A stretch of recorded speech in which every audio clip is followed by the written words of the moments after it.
These truths are very important for their own sake, but also for what they lead to. What they lead us to, I hope, is a path toward what I will call equalism. I would hope for a future in which these male perspectives are well known, well accepted, and then both feminism and what I'll call masculism are phased out in favor of equalism. But I do think that there does have to be at least a brief phase in which the world is sort of brought up to speed about this other half of gender politics, so that it's really not enough to simply say that it all balances out. To believe it, we need to know what goes on both ends of the balanced beam, so that the future of gender politics can be built up on an even foundation. And what I see at present is two intractable ideologies that are sort of battling to the death, I'm afraid. That seems to be a pattern in our culture. It's like Democrats versus Republicans and so on. Really nothing constructive can come until there's some effort to bring these sides together. So what I look forward to is a time after this whole masculist movement, when we can set that aside and put it in our past and come to an understanding that it all balances out. And I'd like to say something about that. So it all balances out. It's just 4 words. It sounds pretty simple, but actually it's not. It's complex. People often ask, well, if it all balances out, then what's the problem? Right? They'll say, the assumption seems to be that a balanced system is the same as a perfect system. But as I see it, women suffer injustices along the respect axis, and men suffer injustices along the love axis, and these injustices may come out even, balanced, but they're injustices all the same. So a balanced system is not at all the same as a perfect system. There are many problems, but to me, far and away, the deepest problem, the real problem is a failure to know and to understand that it all balances out. In my judgment, this failure to perceive the balance in the system leads to the one overarching aspect of the gender system that is imbalanced, and that is the gender belief system. And I think what we're seeing here at this conference, all this material that we're seeing, all this data, all these facts and truths of female power and male victimization, this is basically the result of believing that men have the power and women are the victims, and how the culture reacts to that, and what the culture does in response to that belief, the attitudes that spawns. For example, if we believe that men have the power and women are the victims, it leads inexorably to this idea that men are bad and women are good. Because if women are the victims, then what will women be the victims of? The ones with the power, of course. And if the ones with the power are oppressing the victims, then the oppressors are bad and the victims are innocent victims and they're good. So one of the negative fallouts of the male power, female victimization paradigm is the man bad, woman good paradigm. And that is not a healthy paradigm. Moreover, what is a culture going to do? What are individuals going to do if I know that men have the power and women are the victims? Well, of course, I'm going to want to take power away from men and give it to women under the assumption that it leads to justice and balance, you see. And if women are the victims, and of course I'm going to want to advantage women, I'm going to want to protect women, I'm going to want to respond to them as victims, you see. And so in doing that, what we're seeing over these 2 or 3 days is the fallout of that. So in other words, as I see it, the only real imbalance is in the belief system. And then the other balances are what that belief system beget. So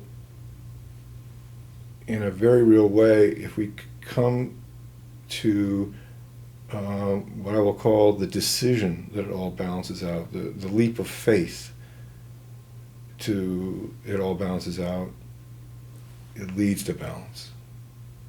Simply undoing the one great imbalance leads to balance. And the one great imbalance is feminism? It is feminism's male power, female victimization paradigm. And yes, that is my position, that's right.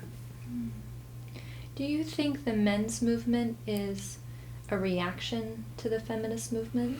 Sure. And some parts of that reaction are healthy, but, well,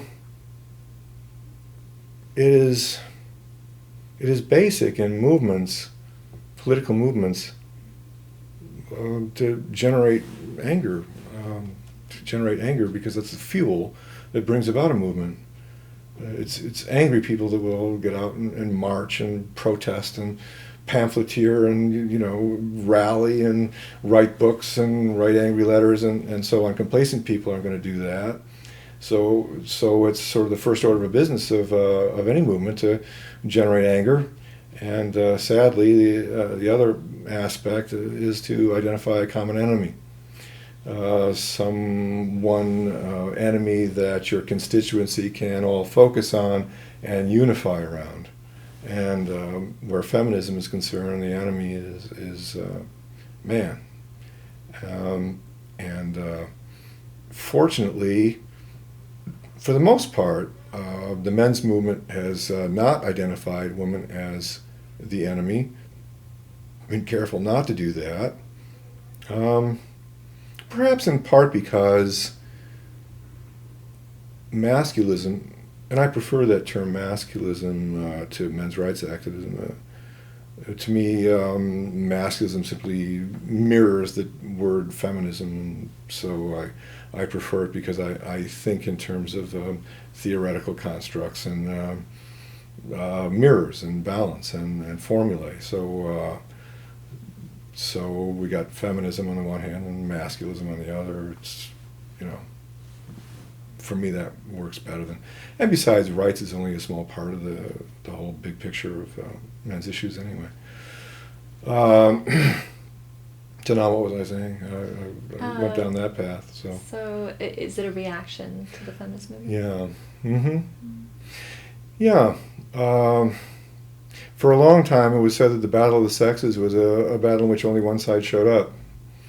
And, of course, they're referring to women. And men have been very slow to take part in any of this and continue to be.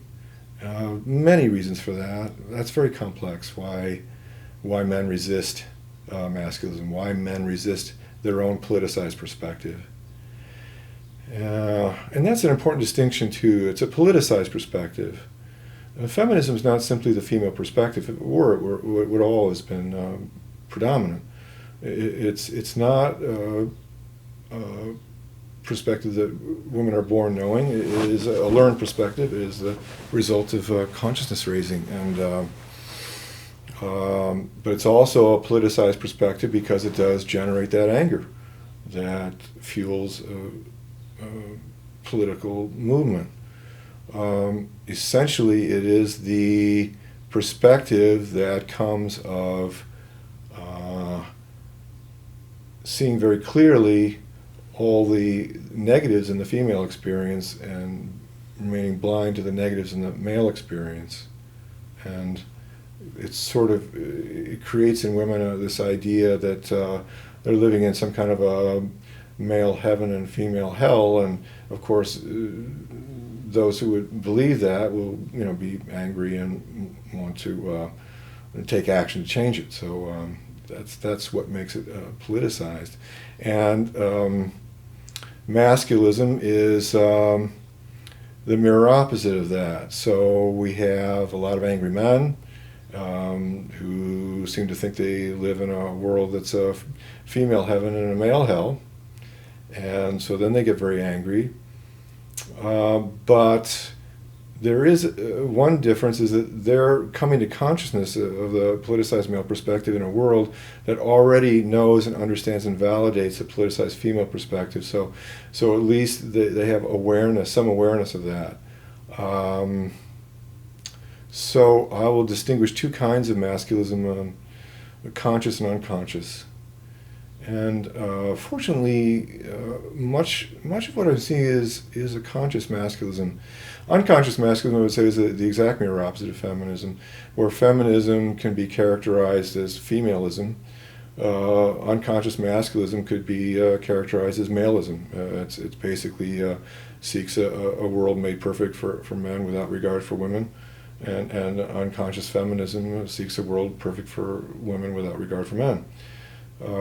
But much of masculism is conscious, at least to the degree of at least some acknowledgement of the existence and validity of their own equal opposite ideology, which of course is feminism.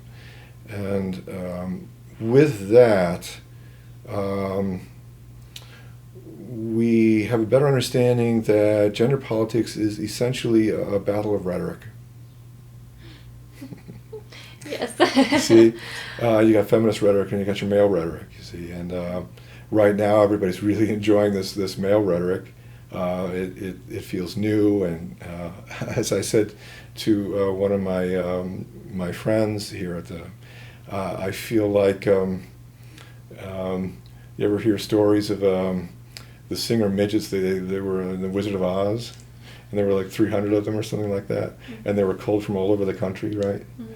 And when they arrived there in Hollywood, it was revelatory for them, because they were no longer these freaks with these tiny little people. Now they were among all these others that were just like them, and that's what it feels like here. It's like in Illinois, I'm one of maybe 7 people that understands a politicized male perspective, and here I'm among a multitude that do, and that's very exciting.